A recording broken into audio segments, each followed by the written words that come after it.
हे भाजप आणि RSS वाल्यांनी बोलायचंच नाही। सोय निवडून आली त्यावेळेस ईव्हीएमचा घोटाळा तुम्हाला दिसत नाही का? लाखोनी आली त्यावेळेस ईव्हीएमचा घोटाळा नाही, दुसरं काही नाही। ह्यांना बोंबल नाही, कर कष्ट खाऊष्ट आणि वर्ण म्हणायचं जय महाराष्ट्र। तो किरीट समयात नागडा तोतया त्यासारखा बडावा येऊन सांगतो। तुमचा सुप्रीम कोर्टावरती विश्वास नाही का? की इथं येऊन कुठलं शिकवतंय रेशीम बाग? गोरगरिबांचा काय विकास झालाय? घरचं काय जमिनी कोण नाही केला, भारतीय संविधानाने केला। आणि हे जे अध्यक्ष आहेत, हे अध्यक्ष आपली वस्ती जी दलित वस्ती आहे ती तोडून सवर्णांच्या इकडे झालेलं आहे। मी आदरणीय दादावर प्रेम करणारा कार्यकर्ता आहे। कालचा जो राष्ट्रवादी काँग्रेस पार्टीचा निर्णय जो आलेला आहे तो खऱ्या अर्थाने कायद्याला धरून आलेला निर्णय आहे। याचं स्वागत आमचे राष्ट्रीय अध्यक्ष आदरणीय अजितदादा यांनी काल त्याचं स्वागत केलेलं आहे। आणि त्याच्याबरोबर देखील बारामतीचे नागरिक म्हणून आम्ही देखील राष्ट्रवादी काँग्रेस पार्टीचा कार्यकर्ता आणि राष्ट्रवादीचे राष्ट्रीय अध्यक्ष दादा झाले याचा सार्थ स्वाभिमान अभिमान या नात्याने मी देखील पक्षाचा एक कार्यकर्ता या नात्याने मी त्या पक्षाचं स्वागत करतो, निर्णयाचं स्वागत करतो। या मताचा मी कार्यकर्ता आहे। मला काय वाटतं बरं झालंय त्यांचं अभिनंदन। आणि ताईला माझा सल्ला आहे, ताईला पण आणि उद्धव साहेब ठाकरेंना पण, की आता तुमच्याकडे काहीच राहिलेलं नाही, तुमचा पक्ष नाही, चिन्ह नाही, हा तर नवीन लढण्यात काय अर्थ नाही। ह्या महाराष्ट्राचा पुरोगामी महाराष्ट्राचा इतिहास आहे। जर वाईच्या महाराला पाटील बनवण्यासाठी बनवत असतील छत्रपती शिवाजी महाराज आणि त्याच फुले शाहू आंबेडकरांचं छत्रपती शिवाजी महाराजांचं नाव घेऊन तुम्ही राजकारण करत आलेलं आहे, तर आता तुम्हाला संधी आलेली आहे पवार साहेबांना बी आणि उद्धव साहेबांना बी। तुम्ही आपलं गपचिप जावा लखनौला आणि बहीण मायावतीजींना त्या NDA आघाडीचा उमेदवार घोषित नाही होऊ। तुमच्याकडे कुणाकडे ताकद राहिलेली नाही। मी बारामतीत उभा राहून सांगतो, तुमच्याकडे कुणाकडे काही ताकद राहिलेली नाही। मी बारामतीत उभा राहिल्यानंतर 25,000च्या वर मतदान घेऊ शकतो बहीण मायावतीजीच्या नावावर। तुम्ही पवार साहेबांच्या आणि उद्धव साहेबांच्या नावावर उत्तर प्रदेशातल्या कुठल्याच विधानसभेत 100 बी मतं घेऊ शकत नाही। आणि बहुजन समाज पार्टीची आणि सगळ्यात मोठी जर लीडर कोण असेल तर ती बहीण जी असेल, सुवर्ण संधी ताईंकडे आहे। ताईंकडे पक्ष राहिलेला नाही, चिन्ह राहिलेलं नाही। त्यांनी आपला बाबासाहेबांचा हत्ती निळा झेंडा जो समतेचा आहे तो एका जातीचा, तुम्ही भाजप RSS वाल्यांनी जो एका जातीचा केलाय तो एका जातीचा नाही, तो समतेचा कलर आहे। निळा झेंडा घ्यावा, हत्ती चिन्ह घ्यावं बाबासाहेबांचं आणि निवडणूक लढावी। अन्यथा दोघांचा बी व्यवस्थित कार्यक्रम बारामती लोकसभेतले बहुजन समाज करणार आहे। काय वाटतं वंचित आघाडी आली तशी BSPने बी आमच्या बरोबर यावं। कालच्या निर्णयाबद्दल काय वाटतं? कालच्या निर्णयाबद्दल काय ते सामान्य जनतेला तेच सांगितलं ना की सामान्य जनतेला निकाल आधीच माहित होता। जसं शिवसेनेची परिस्थिती केली भाजपने, या सगळ्या ED कारवाया, CBI कारवाया ह्या कशा पद्धतीने चालल्यात तर एखाद्या पक्षाच्या नेत्यांकडनं सांगण्यात येतो तो किरीट समयात नागडा तोतया त्यासारखा बडावा येऊन सांगतो। तो कुठल्या आता संवैधानिक पदावर पण नाही, तो बडावा येऊन सांगतो आदल्या दिवशी की उद्या ह्याच्यावर रेट पडणार आहे, त्याच्यावर रेट पडणार आहे। परवापर्यंत ज्यावेळेस एकनाथ शिंदे फुटत नव्हते त्यावेळेस एकनाथ शिंदेवर पण आरोप केला होता समृद्धी घोटाळ्याचा। त्यानंतर एकनाथ शिंदे गद्दारी करतात। अजित पवारवर 70,000 कोटीचा घोटाळा केला, 70,000 कोटीचा घोटाळा केला, बैलगाडी भरून पुरावे विधान सभेत नेणारे लोक कोण? त्यावेळेस एकनाथ खडसे तिकडे होते, पण देवेंद्र फडणवीस स्वतः, जे देवेंद्र फडणवीस म्हणतात कधीच नाही, त्यांच्याशी लग्न कधीच नाही। आज काय व्हायला लागलं यांना? आज ह्या 2 बायका झाल्यात आणि शिवसेनेचा नवरा झालाय आणि ह्या 2 बायका आहेत खाली, नाही का? आज परिस्थिती काय आहे? आजची परिस्थिती काय? आणि हे विकासाच्या नावाखाली ह्याच्या खाली काही नाही।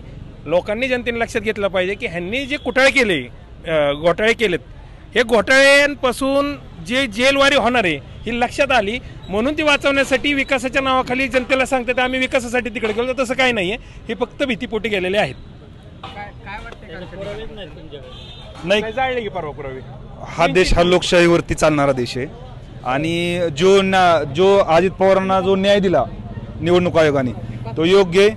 आता कसं विरोधक टीका करत असतात विरोधकांना तेवढा धंदा उरला. 2014 साली या देशानं माननीय विकास पुरुष भाई नरेंद्रभाई मोदींच्या नेतृत्वामध्ये खूप चांगल्या प्रमाणे 10 वर्षामध्ये खूप चांगलं काम केलं. माननीय एकनाथ शिंदे साहेबांना आणि विकास पुरुष माननीय अजितदादा पवारांना त्यांचं नेतृत्व मान्य होतं, म्हणून त्यांनी वेगळा पक्ष स्थापन केला. अजित पवारांना राष्ट्रवादी काँग्रेस पार्टी मिळाली. आता हे विरोधक आहेत, हे शिवसेनेवाले BSP वाले, हे बोंबलत राहणार. ह्यांनी अजून 10 वर्ष असे बोंबलत राहणार. अबकी पार 400 पार नरेंद्र मोदींच्या खाली परत 2024 सत्ता स्थापन होणार. त्याच्यामुळे ह्यांचा दांडा आहे. ह्यांना दुसरं काही नाही, ह्यांना बोंबलणे कर कष्ट खाउष्ट आणि वर्ण म्हणायचं जय महाराष्ट्र. ही बहुजन समाजाच्या आहेत, ह्याच्या वंशजाच्या ह्या देशावरती सत्ता होती. आणि ह्याच्या धनगर राजाच्या काळात 60,000 विद्यार्थी शिकायला येत होती. ही तर येऊन कुठलं शिकवताय, रेशीम भक्त शिकवताय, हेच नाही. ह्याच्या सहित बारामतीतल्या जो धनगर बांधवांना मी तुमच्या माध्यमातून आव्हान करील आणि विनंती करील की ही जी तुमची बिघडलेली पोरं आहेत ह्या वैभवसारखी, ह्यांच्या डोक्यावर मेंदूचा वापर कमी व्हायला लागलाय. ती ह्यांना शिकवलं पाहिजे. सम्राट अशोक, बिंबिसार राजा, 108 विषय शिकवलं जायचं. आता हे उगत येऊन काहीतरी सांगता. आम्ही बोंबलत बसलोय. भारतीय संविधानाचा हे बघा अंमलबजावणीसाठी काम चाललंय आमचं. आम्ही तुमचं ऐकून घेतलं. 1 मिनिट. 2019ला शरद पवारांनी बाहेरनं भारतीय जनता पार्टीला पाठिंबा दिला. अख्ख्या महाराष्ट्राने बघितलं. एकनाथ शिंदे साहेब स्वतःचं मंत्रिपद सोडून बाहेर गेले. त्यांना काय दिवस मंत्रिपद नव्हतं का? मंत्रिपद होतं, पण त्यांना माहिती होतं की उद्धव ठाकरे साहेब आणि शरद पवार साहेब, जसं अजित पवारांना कळालं की ह्या लोकांना फक्त सत्ता सत्ता सत्ता, विकासाच्या नावाखाली भ्रष्टाचार करायचा, प्रचंड संख्येने भ्रष्टाचार करायचा, एवढाच धंदा होता यांचा. म्हणून अजित पवार बाहेर गेले. अजित पवारांना पक्ष मिळाला. आणि हा कायम लक्षात ठेवा, हा देश लोकशाहीवरती चालणार आहे. आम्ही सर्वजण कायद्याला मानणारे कार्यकर्ते आहोत. निवडणूक आयोगाने निकाल दिला तर अजित पवारांनी मान्य केला, आग्रह केला. त्यांनी अमान्य केला, त्यांनी सुप्रीम कोर्ट गेले. सुप्रीम कोर्ट निकाल दिल ना, सुप्रीम कोर्ट निकाल दिल ना. तुमचा सुप्रीम कोर्टावरती तुमचा सुप्रीम कोर्टावरती विश्वास नाही का? याचा अर्थ असा होतो की तुमचा न्याय व्यवस्थेवरती विश्वास नाही. अरे हे भाजप आणि RSS वाल्यांनी बोलायचंच नाही. न्याय व्यवस्थेवरती विश्वास आहे का? विचार व्यवस्था ह्याच्यावरती बोलाय. ज्यांना म्हणूचं राज्य पाहिजे, म्हणूचा कायदा आणायचं म्हणते. म्हणूचा सुप्रिया सुळे निवडून आले त्यावेळेस EVM चा घोटाळा तुम्हाला दिसत नाही का?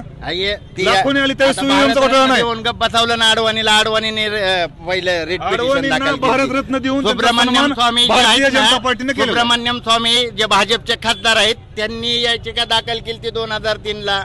आडवाणींना पुस्तक लिहिलंय. त्या पुस्तक जे लिहिलं त्या पुस्तकाची जी अभिप्राय दिलाय तो आडवाणींना दिलाय. त्यांचा रेफरन्स सुप्रीम कोर्टात आहे. मला एक गोष्ट सांगा, बारामतीचा विकास कोणी केला? अजित पवारांनी की शरद पवारांनी? अख्खा महाराष्ट्र बघतोय की अजितदादा. अहो असं ते नाणं, ते त्यांचंच नावाचं गाणं अख्ख्या महाराष्ट्र ऐकतंय. फेसबुकला, व्हॉट्सअपला, अख्ख्या टीव्हीवर सुद्धा लागतंय ना दादाचं गाणं. मला काय वाटतंय, बारामतीचा विकास कोणी केला? अजित पवारांनी केला? भारतीय संविधानाने केला. घरचं काय जमिनी कोण नाही केला, भारतीय संविधानाने केला. भारतीय संविधानात तरतुदी असतील तेच निधी तुम्हाला आणता आला. तुम्ही आमचा बी निधी नेला की अनुसूचित जाती जमातीचा जो निधी होता तो 150 करोड या अजितदादांनी दम देऊन घेतला. चंद्रकांत हंडोरेंची त्यांची भांडणं टीव्हीवर बघितल्यात आम्ही.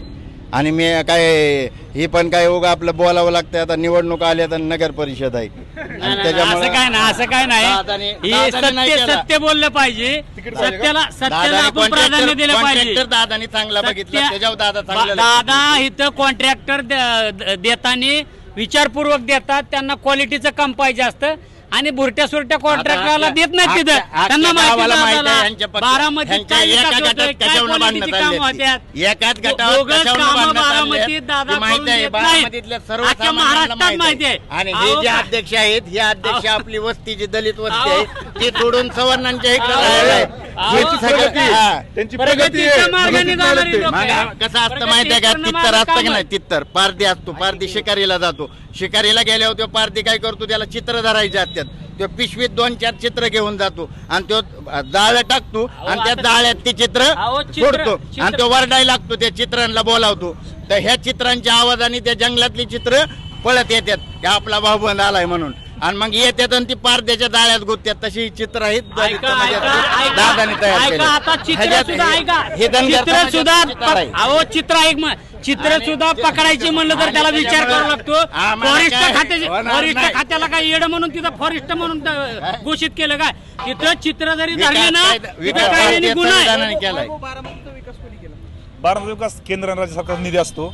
जे निवडून भारतीय संविधानाने केला जे आमदार निवडून जातात ते आमदार विकास करत असतात.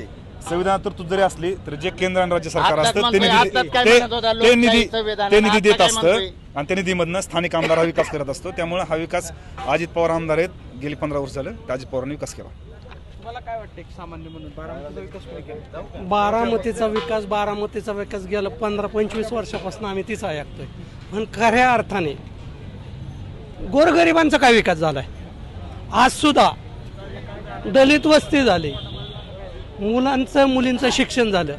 आज बाहेरनं परदेशातनं लोक येऊन इथं बारामतीत ॲडमिशन घेऊन ती लोक इथं डॉक्टर आणि पायलट होतात. बारामतीतला झोपडपट्टीतला एक तरी गरिबाचा मुलगा कुठं ॲडमिशन तरी मिळतं का? 2.5 आणि 5 लाख रुपये लागतात ॲडमिशनला. कालचा जो निर्णय आला राष्ट्रवादीबाबत, अजित पवारांना पक्ष आणि चिन्ह मिळालं. काय वाटतंय? जो निर्णय शिवसेनेचे नेते उद्धव ठाकरे यांचा आला तसाच हा झाला आहे. मी तर ह्या मताचा माणूस आहे. मी स्वर्गीय गोपीनाथरावजी मुंडे साहेब यांचा मी एक कार्यकर्ता आहे आणि ओबीसीचा एक कार्यकर्ता आहे. जी आत्तापर्यंत पवार साहेबांनी लोकांच्या घरांचे जे वाटोळे केले ती स्वर्गीय गोपीनाथरावजी मुंडे साहेब यांची एक इच्छा होती. ती इच्छा आज खऱ्या अर्थाने पूर्ण झाली. अशी स्वर्गीय गोपीनाथरावजी मुंडे साहेब यांच्या आत्म्याला शांती मिळाली. म्हणजे तुमचं म्हणणं असं आहे की अजित पवार कुठून गेले गोपीनाथ मुंडेंच्या आत्म्याला शांती? जे पेरलंय तेच उगवणार आहे.